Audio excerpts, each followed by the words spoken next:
زنا ہے۔ اس آیت مبارکہ کے اندر جو سزا ذکر کی ہے وہ زنا کی سزا ہے، لیکن یہ بات ذہن میں رہے زنا کرنے والے دو قسم کے ہوتے ہیں۔ شریعت نے زنا کی دو سزائیں مقرر کی ہیں، ایک ہے رجم، سنگساری، پتھر مار مار کر ہلاک کرنا، اس کو کہا جاتا ہے رجم، اور ایک ہے جلد یعنی کوڑے مارنا۔ کوڑوں کی جو سزا ہے وہ کسی اور کے لیے ہے، رجم کی جو سزا ہے وہ کسی اور کے لیے ہے۔ زنا کرنے والا مرد یا عورت اگر وہ شادی شدہ ہے تو پھر اس کی سزا سنگساری ہے، اور اگر زنا کرنے والا مرد یا عورت اگر وہ شادی شدہ نہیں ہے پھر یہ کام کر رہا ہے، اس کی پھر سزا یہ جلد ہے۔ لوگ ہمارے قانون کے اندر بہت ساری تبدیلیاں کی گئی، ہمارے ملک کے بہت سارے قوانین بھی شریعت کے خلاف ہیں، اور ان کی تائید کرنے والے ایسے لوگ ہیں جو آج کل اپنے آپ کو بڑا دانشور قرار دیتے ہیں، بڑے اپنے آپ کو دین کا سمجھدار قرار دیتے ہیں، اور ہم ایسے لوگوں کی پیروی بھی کر رہے ہوتے ہیں۔ انہوں نے یہ کہنا شروع کر دیا قرآن میں تو رجم ہے ہی نہیں، قرآن میں رجم ہے ہی نہیں، پھر آگے بڑھ کر کہہ دیا شریعت میں رجم ہے ہی نہیں، سنگساری کی سزا شریعت میں ہے ہی نہیں۔ حالانکہ نبی کریم صلی اللہ علیہ وسلم نے اپنی حیات طیبہ میں کئی لوگوں کو سنگساری کی سزا دی۔ ایک یہودی اور یہودیہ کا معاملہ آپ کے سامنے پیش ہوا، آپ کے پاس اس وجہ سے آئے تھے کہ آپ ہمارے ساتھ کوئی نیا معاملہ نکال دیں گے، کوئی ہلکی پھلکی کچھ تخفیف کر دیں گے، جبکہ تورات کے اندر بھی یہی سزا ہے، سنگساری کی سزا ہے، چونکہ انہوں نے اپنے احکامات کو چھپایا ہوا تھا، اور اصل حکم کو چھپا کر بس سزا کیا دیتے تھے۔ کوئی اگر مالدار، کوئی بڑے منصب والا زنا کر لیتا تو اس کی سزا ہلکی کر دیتے تھے، اور کوئی کمتر قسم کا آدمی کوئی زنا کر لیتا تو اس کو اصل سزا دیتے تھے۔ آخر کرتے کرتے اصل سزا ہی کو بھول گئے، پھر کیا کرتے تھے، کوئی اگر زنا کر لیتا اس کو گدھے پر بٹھا کر اس کا منہ کالا کر کے معاشرے میں گھما دیا جاتا، بس یہ سزا مقرر کر دی، جبکہ تورات کے اندر بھی اصل حکم رجم کا تھا۔ تو ایک یہودی اور یہودیہ کا معاملہ آپ کے سامنے پیش ہوا، آپ نے یہی حکم جاری کیا کہ رجم کا، انہوں نے نہیں مانا۔ آپ نے فرمایا کہ اگر تمہاری ہی لوگوں سے فلاں شخص ابن سوریہ کا نام آتا ہے، فلاں کو اگر میں بلا لوں، وہ جو فیصلہ کرے تم راضی ہو جاؤ گے؟ انہوں نے کہا ٹھیک ہے۔ انہی کے ایک یہودی عالم کو بلایا گیا اور آپ نے قسم دے کر پوچھا کہ تم بتاؤ، تمہیں اس ذات کی قسم جو وحدہ لا شریک ہے، اس ذات کی قسم جس نے حضرت موسیٰ علیہ السلام پر تورات نازل کی، صحیح بتاؤ کہ اس معاملے کی سزا کیا ہے؟ اس نے کہا کہ اگر مجھے یہ خطرہ نہیں ہوتا کہ میں غلط بیانی کروں گا تو اس غلط بیانی کی وجہ سے میں جل جاؤں گا تو میں جھوٹ سچ نہ بولتا، لیکن اب مجھے سچ بولنا پڑ رہا ہے کہ سزا رجم ہی ہے۔ چنانچہ ان دونوں کو رجم کیا گیا۔ اور پھر آپ صلی اللہ علیہ وسلم کی زندگی میں بھی ایک صحابی، گواہوں سے ثابت نہیں ہوا، خود صحابی سے زنا ہو گیا اور آ کر اعتراف کیا کہ مجھ سے زنا ہو گیا۔ آپ نے فرمایا نہیں، تم نے نہیں کیا ہوگا۔ پھر آیا خوف آخرت کا، آپ نے ان پر بھی سنگساری کی سزا جاری کی۔ تو شریعت میں سنگساری کی سزا ہے، رجم کی سزا ہے۔ حضرت عمر رضی اللہ تعالیٰ عنہ نے اپنے زمانے میں فرمایا تھا کہ ایسا نہ ہو کہ آنے والے لوگ یہ کہنے لگے کہ رجم جو ہے وہ قرآن میں ذکر نہیں ہے، حالانکہ رجم کا حکم اگرچہ آیت منسوخ ہے لیکن رجم کا حکم قرآن میں موجود ہے۔ تو اس آیت کے اندر جو سزا ذکر کی گئی ہے، سمجھنے کی ضرورت ہے کہ یہ سزا اس کی ہے جس کو غیر محصن کہا جاتا ہے، صاد سے غیر محصن جس کو کہا جاتا ہے، یہ سزا اس کی ہے جو غیر شادی شدہ کنوارا ہو یا کنواری لڑکی ہو، اس سے زنا ہو جائے، اس کی یہ سزا ہے 100 کوڑے لگانا۔ لیکن اگر کوئی شادی شدہ ہے اس کی سزا سنگساری ہے۔ سنگساری کیا ہے؟ اس پر پتھر مارے جائیں گے، مار مار کر یہاں تک کہ اس کو ختم کر دیا جائے۔ یہ شریعت کا حکم ہے۔ ایک مرتبہ اگر ہمارے معاشرے کے اندر یہ سزا جاری ہو جائے، سارے زنا کے اڈے بند ہو جائیں۔ یہ کیوں ہو رہا ہے؟ اگر کتنے اچھے آپ قوانین بنائیں، جب تک کہ قوانین پر عمل نہیں ہوگا تو کچھ بھی نہیں ہوگا۔ آج جرائم کیوں پھیلتے جا رہے ہیں؟ شریعت کے بتائے ہوئے اصولوں کو ہم اپنا نہیں رہے۔ تو اس آیت کے اندر اللہ رب العزت نے جو سزا ذکر فرمائی ہے وہ اس کی سزا ذکر فرمائی ہے جو غیر شادی شدہ ہے۔ رجم کی سزا اس پر ہے، اس کی شرائط ہیں. اگر آ کر اور زنا کی جو حد ثابت ہوتی ہے دو طریقے سے ثابت ہوتی ہے. ایک تو ایک شخص آ کر خود اقرار کر لے، اور اقرار بھی 4 مرتبہ کرے، علیحدہ علیحدہ مجلسوں کے اندر آ کر اقرار کرے کہ میں نے زنا کیا ہے. اگر کوئی شخص خود اقرار کر رہا ہے زنا کا تو پھر اس پر سزا جاری کر دی جائے گی. اور اگر اقرار کے ذریعے نہیں ہوا، 4 گواہ، کہیں بھی ایک گواہ بھی کم ہو گیا، ان تینوں گواہوں کو سزا دی جائے گی. شریعت نے سزا تو سخت رکھی ہے. لوگ بہت شور مچاتے ہیں اسلام میں بڑی وحشانیہ سزا ہے، حالانکہ اگر آپ انجیل اور بائبل کے اندر اٹھا کے دیکھیں اس سے زیادہ سخت سزائیں موجود ہیں. لیکن مسلمانوں کو دھوکہ دیتے ہیں کہ مسلمانوں میں اتنی سخت سزائیں ہیں. میں نے بھی ذکر کر دیا کہ اسلام کا مقصد سزا دینا نہیں ہے. اسلام کا مقصد اس جرم سے روکنا ہے. اس جرم سے روکنے کا ایک تدبیر ہے، ایک طریقہ ہے. اگر اس سزا کو لاگو کر دیا جائے، لیکن اس سزا ثابت ہونے کے لیے شریعت نے کڑی شرائط رکھی ہیں.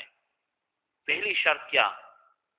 کہ وہ 4 گواہ ہوں جنہوں نے خود اپنی آنکھوں سے دیکھا ہو، اصل عمل کو دیکھا ہو، اور پھر آ کر وہ چاروں کے چاروں گواہی دیں کہ ہم نے اصل کام ہوتے ہوئے دیکھا. قاضی کے پاس، امیر المؤمنین کے پاس، جو ذمہ دار ہے اس کے پاس آ کر بتائیں.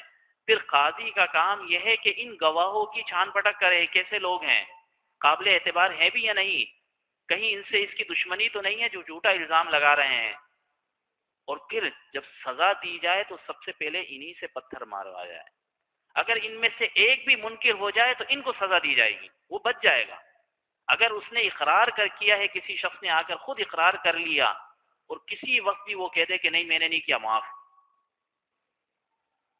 کسی نے اقرار کر لیا، آ کر 4 مرتبہ گواہی دی کہ میں نے زنا کر لیا ہے، کسی بھی موقع پر اس نے کہہ دیا میں نے نہیں کیا، معاف ہو گیا. اس لیے کہ ثبوت تو نہیں ہے، خود اقرار کر رہا ہے.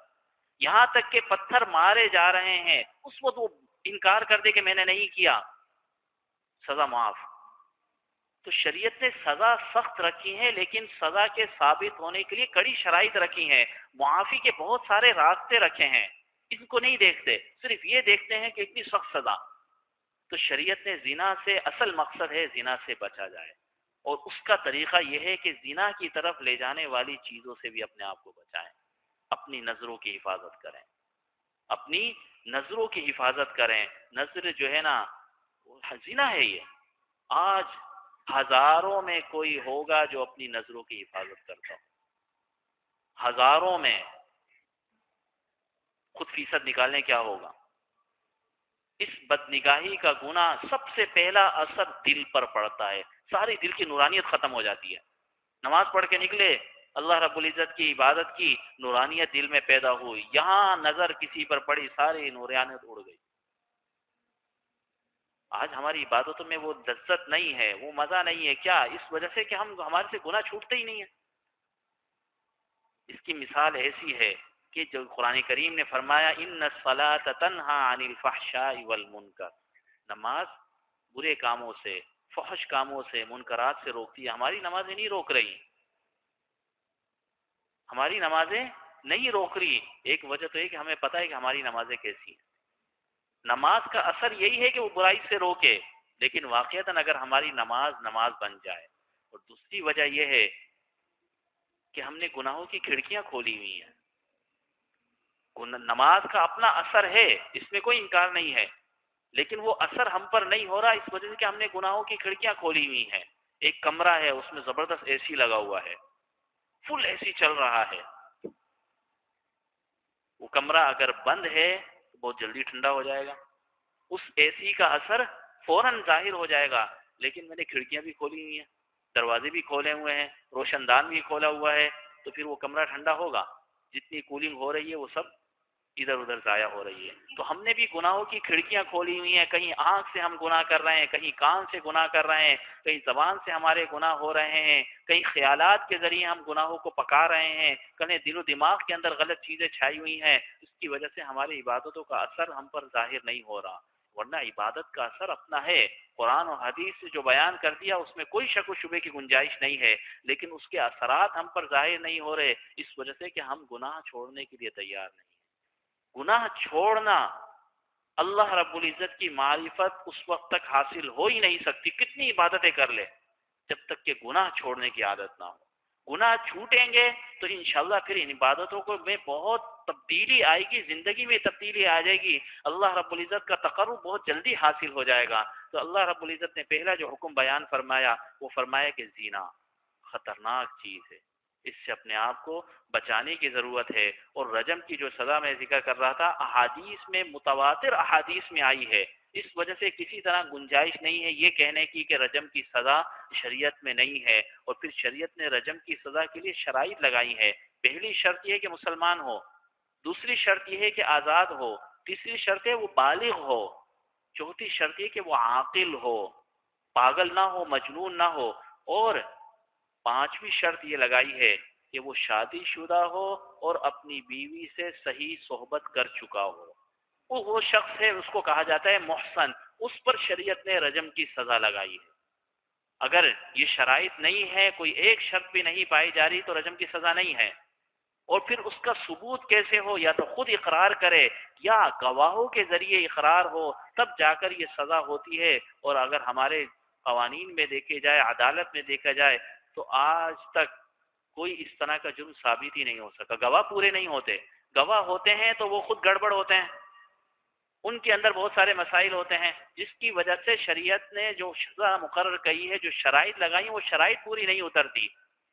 لیکن سزا سخت ہے، ثابت ہونے کے لیے کڑی شرائط ہیں، لیکن شریعت کا حکم یہ ہے کہ اگر شرائط پائی جائیں اور سزا ثابت ہو جائے تو پھر سزا دی جائے، شریعت کے اندر سے یہ خرابی ختم ہو جائے گی۔ نبی کریم صلی اللہ علیہ وسلم نے ایک حدیث میں فرمایا کہ جب زنا کی کثرت ہو جائے گی تو ایسی ایسی بیماریاں ظاہر ہوں گی جو پہلے نہیں تھیں۔ آج دیکھیں کیسی کیسی بیماریاں ہیں، اس کا اثر کیا ہے؟ اس گناہ کا بدترین اثر ہے۔ شریعت نے ہر موقع پر اس بات کی کوشش کی کہ ایک مسلمان کا نسب صاف ستھرا رہے، اس کے اندر کسی قسم کی ملاوٹ نہ ہو، اس وجہ سے کہ اگر ایک بچہ بھی زنا کا ہوگا اس کا برا اثر پورے معاشرے پر پھیلے گا۔ تو اس وجہ سے اپنے آپ کو ایسے کاموں سے بچانے کی ضرورت ہے۔ اصل کام تک تو بہت کم لوگ جاتے ہیں، لیکن اس کی طرف لے جانے والے کام ہم میں سے ہر ایک سے ہو رہے ہوتے ہیں، الامان والحفیظ۔ اس وجہ سے اپنے آپ کی حفاظت کرنی ہے تاکہ اللہ رب العزت ہمیں اصل گناہ سے بھی بچائے۔ اور اصل گناہ اتنا خطرناک ہے کہ اس کی سزا بھی بڑی خطرناک ہے۔ دنیا کی سزا تو یہ ہے، تجاری ہو رہی ہے نہیں ہو رہی وہ علیحدہ بات ہے، لیکن آخرت کی سزا بھی بڑی خطرناک ہے۔ اللہ رب العزت ہمارے ہر قسم کے گناہوں سے حفاظت فرمائے اور قرآن کریم سے تعلق قائم کرنے اور قرآن کریم سے جڑنے کی توفیق عطا فرمائے۔ وآخر دعوانا ان الحمد للہ رب العالمین۔